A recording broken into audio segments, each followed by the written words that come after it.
Hey guys, welcome back. We're on day 32 reading the Bible.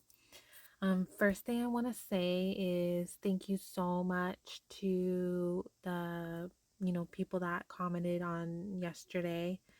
I seriously appreciate any help I can get, and I'm just really uh, lucky, well, blessed um to have you guys like joining me on this because um sometimes I do feel kind of alone, even though my husband and his parents and my sister-in-law and everyone, they're all Christians and they are big believers and everything. um I just don't feel like, I don't want to say comfortable.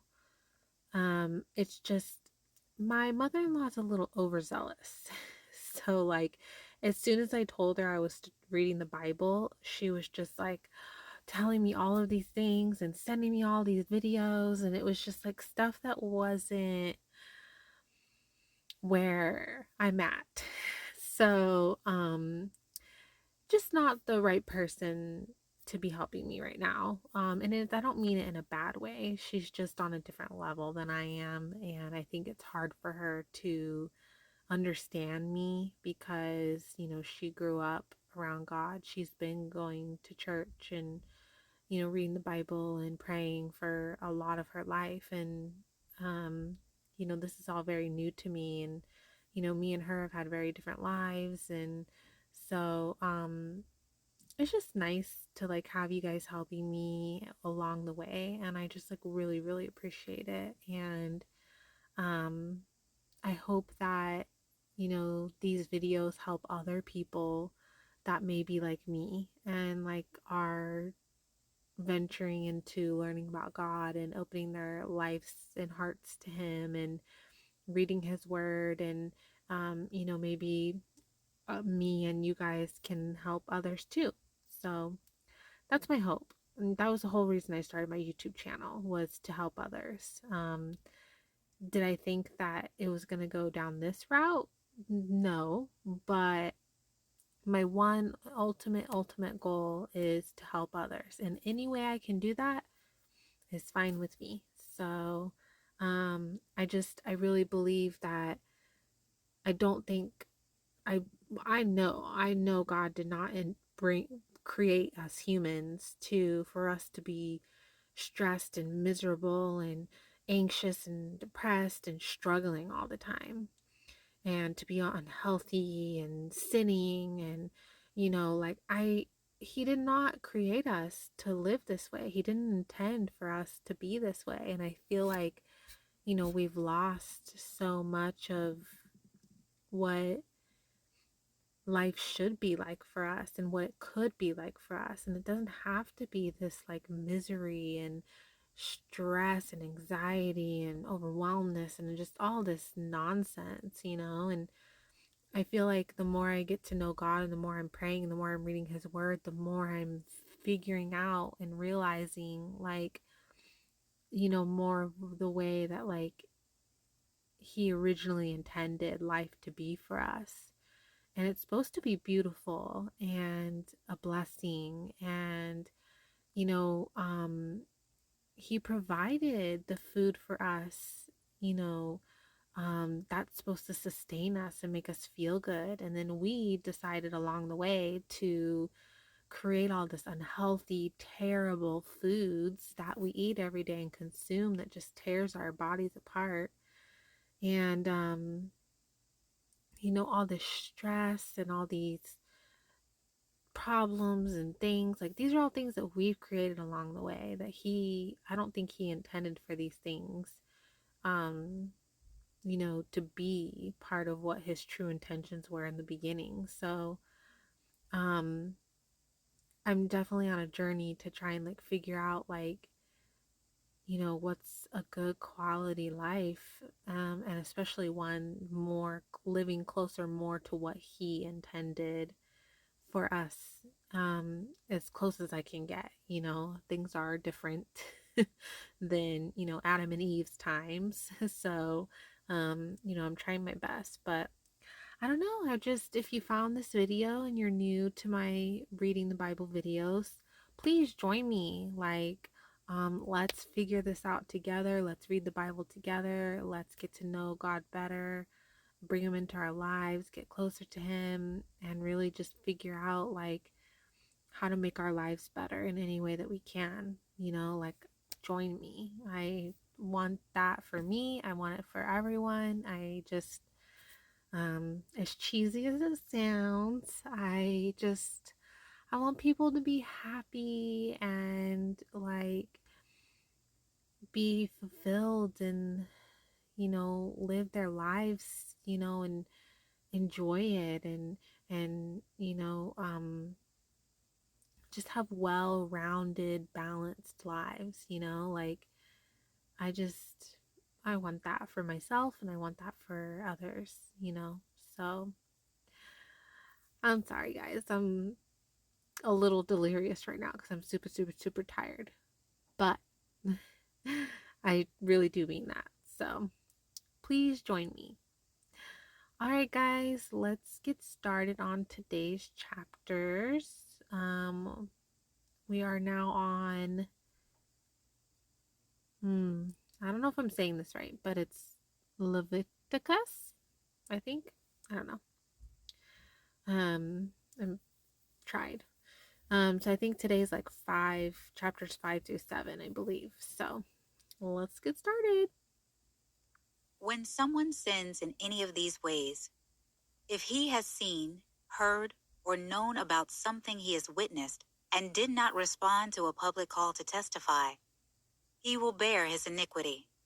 Or if someone touches anything unclean, a carcass of an unclean wild animal, or unclean livestock, or an unclean swarming creature, without being aware of it, he is unclean and incurs guilt. Or if he touches human uncleanness, any uncleanness by which one can become defiled, without being aware of it, but later recognizes it, he incurs guilt. Or if someone swears rashly to do what is good or evil, concerning anything a person may speak rashly in an oath, without being aware of it, but later recognizes it, he incurs guilt in such an instance. If someone incurs guilt in one of these cases, he is to confess he has committed that sin. He must bring his penalty for guilt for the sin he has committed to the Lord, a female lamb or goat from the flock as a sin offering. In this way, the priest will make atonement on his behalf for his sin. But if he cannot afford an animal from the flock, then he may bring to the Lord 2 turtle doves or 2 young pigeons as penalty for guilt for his sin, one as a sin offering and the other as a burnt offering. He is to bring them to the priest, who will first present the one for the sin offering. He is to twist its head at the back of the neck without severing it. Then he will sprinkle some of the blood of the sin offering on the side of the altar, while the rest of the blood is to be drained out at the base of the altar. It is a sin offering. He will prepare the second bird as a burnt offering according to the regulation. In this way, the priest will make atonement on his behalf for the sin he has committed, and he will be forgiven. But if he cannot afford 2 turtle doves or 2 young pigeons, he may bring 2 quarts of fine flour as an offering for his sin. He must not put olive oil or frankincense on it, for it is a sin offering. He is to bring it to the priest, who will take a handful from it as its memorial portion and burn it on the altar along with the food offerings to the Lord. It is a sin offering. In this way, the priest will make atonement on his behalf concerning the sin he has committed in any of these cases, and he will be forgiven. The rest will belong to the priest, like the grain offering. Then the Lord spoke to Moses. If someone offends by sinning unintentionally in regard to any of the Lord's holy things, he must bring his penalty for guilt to the Lord, an unblemished ram from the flock, based on your assessment of its value in silver shekels, according to the sanctuary shekel, as a guilt offering. He is to make restitution for his sin regarding any holy thing, adding 1/5 of its value to it, and give it to the priest. Then the priest will make atonement on his behalf with the ram of the guilt offering, and he will be forgiven. If someone sins and without knowing it violates any of the Lord's commands concerning anything prohibited, he is guilty, and he will bear his iniquity.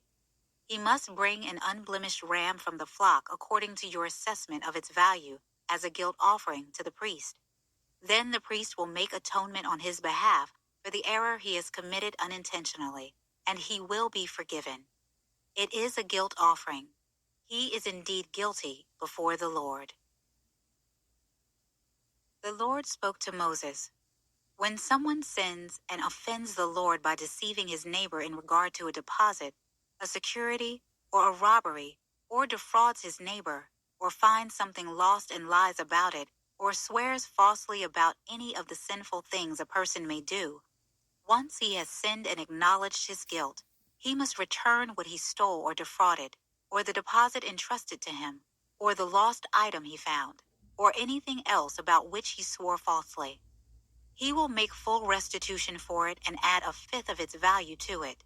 He is to pay it to its owner on the day he acknowledges his guilt. Then he is to bring his guilt offering to the Lord, an unblemished ram from the flock according to your assessment of its value as a guilt offering to the priest. In this way, the priest will make atonement on his behalf before the Lord, and he will be forgiven for anything he may have done to incur guilt. The Lord spoke to Moses. Command Aaron and his sons. This is the law of the burnt offering. The burnt offering itself must remain on the altar's hearth all night until morning, while the fire of the altar is kept burning on it. The priest is to put on his linen robe and linen undergarments. He is to remove the ashes of the burnt offering the fire has consumed on the altar, and place them beside the altar. Then he will take off his garments, put on other clothes, and bring the ashes outside the camp to a ceremonially clean place. The fire on the altar is to be kept burning. It must not go out. Every morning the priest will burn wood on the fire. He is to arrange the burnt offering on the fire and burn the fat portions from the fellowship offerings on it. Fire must be kept burning on the altar continually. It must not go out. Now this is the law of the grain offering. Aaron's sons will present it before the Lord in front of the altar.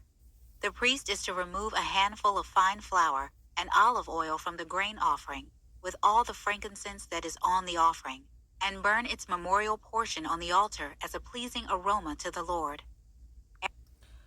I don't know if this has any significance, but I find it interesting that so far the only oil that's like keeps getting mentioned is olive oil, when like today, olive oil is like the most recommended um oil to like use with cooking and all of that. um like it's the best one, extra virgin olive oil.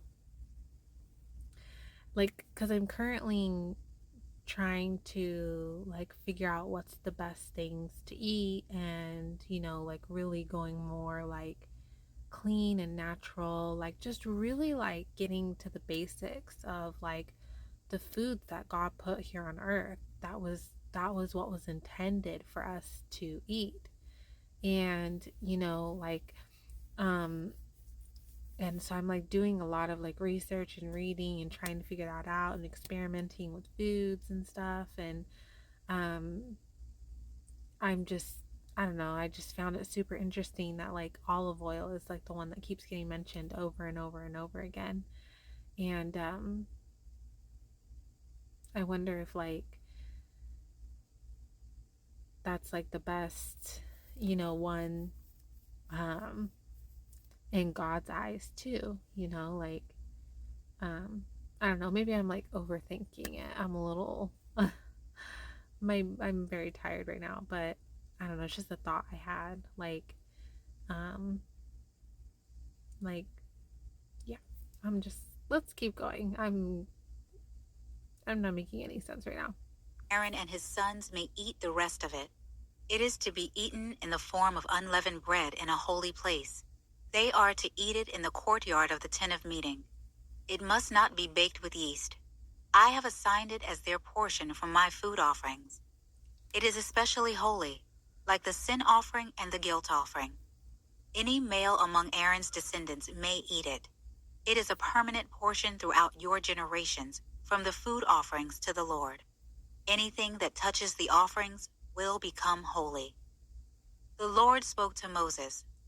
This is the offering that Aaron and his sons are to present to the Lord on the day that he is anointed: 2 quarts of fine flour as a regular grain offering, half of it in the morning and half in the evening. It is to be prepared with oil on a griddle. You are to bring it well kneaded. You are to present it as a grain offering of baked pieces, a pleasing aroma to the Lord. The priest, who is one of Aaron's sons and will be anointed to take his place, is to prepare it. It must be completely burned as a permanent portion for the Lord. Every grain offering for a priest will be a whole burnt offering. It is not to be eaten. The Lord spoke to Moses. Tell Aaron and his sons, this is the law of the sin offering.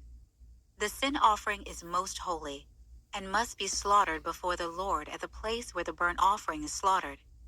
The priest who offers it as a sin offering will eat it. It is to be eaten in a holy place, in the courtyard of the tent of meeting. Anything that touches its flesh will become holy, and if any of its blood splatters on a garment, then you must wash that garment in a holy place. A clay pot in which the sin offering is boiled is to be broken. If it is boiled in a bronze vessel, it is to be scoured and rinsed with water. Any male among the priests may eat it. It is especially holy.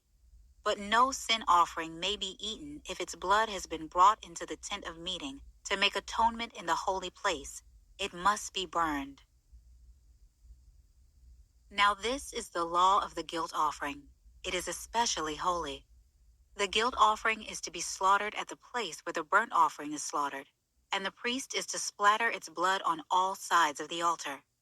The offering is to present all the fat from it, the fat tail, the fat surrounding the entrails, and the 2 kidneys with the fat on them at the loins. He will also remove the fatty lobe of the liver with the kidneys. The priest will burn them on the altar as a food offering to the Lord. It is a guilt offering. Any male among the priests may eat it. It is to be eaten in a holy place. It is especially holy. The guilt offering is like the sin offering. The law is the same for both. It belongs to the priest who makes atonement with it. As for the priest who presents someone's burnt offering, the hide of the burnt offering he has presented belongs to him. It is the priest's. Any grain offering that is baked in an oven or prepared in a pan or on a griddle belongs to the priest who presents it. It is his. But any grain offering, whether dry or mixed with oil, belongs equally to all of Aaron's sons. Now this is the law of the fellowship sacrifice that someone may present to the Lord. If he presents it for thanksgiving, in addition to the thanksgiving sacrifice, he is to present unleavened cakes mixed with olive oil, unleavened wafers coated with oil, and well-kneaded cakes of fine flour mixed with oil. He is to present as his offering cakes of leavened bread with his thanksgiving sacrifice of fellowship. From the cakes he is to present 1 portion of each offering as a contribution to. Um, it when it says Thanksgiving, I'm assuming that's not related at all to like Thanksgiving, like that we celebrate here, like in November, right? I wonder what that is. The Lord. It will belong to the priest who splatters the blood of the fellowship offering. It is his. The meat of his thanksgiving sacrifice of fellowship must be eaten on the day he offers it. He may not leave any of it until morning. If the sacrifice he offers is a vow or a free will offering, it is to be eaten on the day he presents his sacrifice, and what is left over may be eaten on the next day. But what remains of the sacrificial meat by the 3rd day must be burned. If any of the meat of his fellowship sacrifice is eaten on the 3rd day, it will not be accepted. It will not be credited to the one who presents it. It is repulsive. The person who eats any of it will bear his iniquity. Meat that touches anything unclean must not be eaten. It is to be burned. Everyone who is clean may eat any other meat. But the one who eats meat from the Lord's fellowship sacrifice while he is unclean, that person must be cut off from his people. If someone touches anything unclean, whether human uncleanness, an unclean animal, or any unclean abhorrent creature, and eats meat from the Lord's fellowship sacrifice, that person is to be cut off from his people. The Lord spoke to Moses, "Tell the Israelites, you are not to eat any fat of an ox, a sheep, or a goat. The fat of an animal that dies naturally or is mauled by wild beasts may be used for any other purpose, but you must not eat it. If anyone eats animal fat from a food offering presented to the Lord, the person who eats it is to be cut off from his people. Wherever you live, you must not eat the blood of any bird or animal. Whoever eats any blood is to be cut off from his people." The Lord spoke to Moses, "Tell the Israelites, the one who presents a fellowship sacrifice to the Lord is to bring an offering to the Lord from his sacrifice. His own hands will bring the food offerings to the Lord. He will bring the fat together with the breast. The breast is to be presented as a presentation offering before the Lord. The priest is to burn the fat on the altar, but the breast belongs to Aaron and his sons. You are to give the right thigh to the priest as a contribution from your fellowship sacrifices. The son of Aaron who presents the blood of the fellowship offering and the fat will have the right thigh as a portion. I have taken from the Israelites the breast of the presentation offering and the thigh of the contribution from their fellowship sacrifices, and have assigned them to the priest Aaron and to his sons as a permanent portion from the Israelites. This is the portion from the food offerings to the Lord for Aaron and his sons, since the day they were presented to serve the Lord as priests. The Lord commanded this to be given to them by the Israelites on the day he anointed them. It is a permanent portion throughout their generations. This is the law for the burnt offering, the grain offering, the sin offering, the guilt offering, the ordination offering, and the fellowship sacrifice, which the Lord commanded Moses on Mount Sinai on the day he commanded the Israelites to present their offerings to the Lord in the wilderness of Sinai. Okay, we're done. Um, First off, I know I sounded stupid a minute ago when I referenced the Thanksgiving, but in my defense, I'm super, super, super tired right now, and Thanksgiving is coming up soon, and I realized after what I said, the timeline, obviously, the two don't have anything to do with each other. Um, yeah, I'm tired, guys.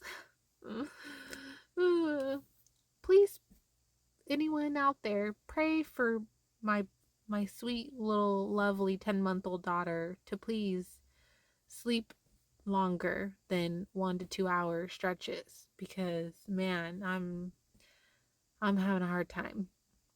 And I'm the only one that gets up with her because my husband, bless him, he's working full time and going to school full time right now.